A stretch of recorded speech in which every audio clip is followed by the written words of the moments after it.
Omushaiki witu yatahiraho bamwomba kugu omu kushubura omu katare k'ensi yoona otiireho n'abariisa b'enjoki hamwe n'ab'omwani ahu bashoborera kufuna amasharura mingi obw'okucendeera n'okuragara kw'orurabyo enjoki niziba zitiireho omukono muhango.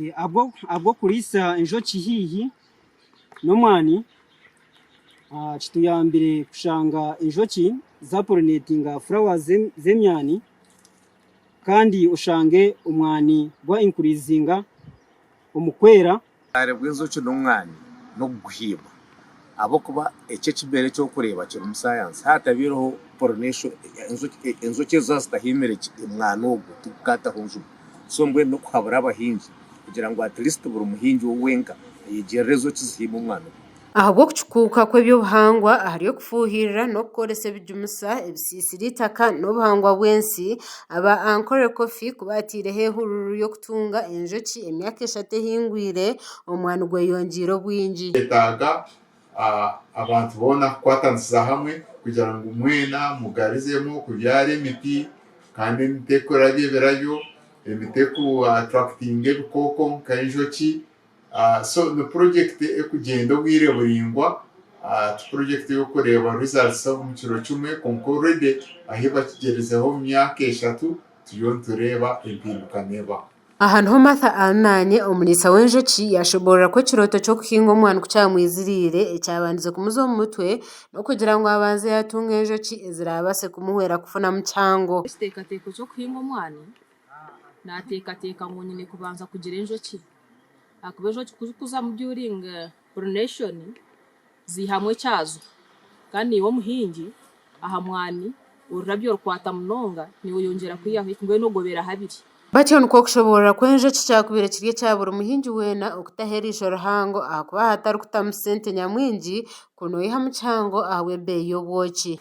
Ninga hariho ekyamaani ekyorateho kugira ngu buri kwezi ngu n'okuba noozigaburira nk'omubazi gw'enjoka ningaki. Ekikuru n'okutega ebihumi okaraba biri omu mwanya murungi hariyo ahayonjo tahakutaahamu obusiisi mbwenu tiine ekikuziteganisa aho enjoki nooba waazikwasa. Enjoki tizikwetaaga too much care kugira ngu noobaasa kuba oine nk'omurimo oze nka Kampala okore ebyawe then oije omu bwire bw'okuharvestinga. Kandi ekindi enjoki obwire bw'ekyanda nizeera munonga kandi obwoki bwine akatare. Aha bakazi abarerangaro abarikureeba project bakazirabamu amaisho n'okuzitiina Martha yabahaga busha ahakuba kuruga yatandikaho takagarukaga nyuma otiireho n'okukyena.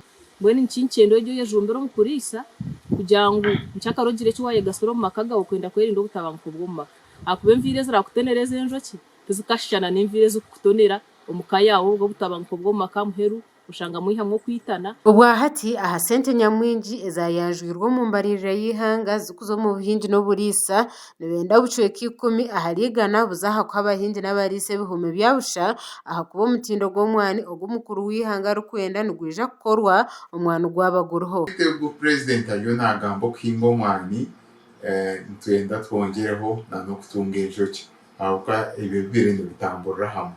So niyo ninteekateeka ngu omu sente ezi gavumenti eriyo neeta omwani hakaye niharugaho nka ebicweka 10 nari 15 biza omu kutunga enjoki.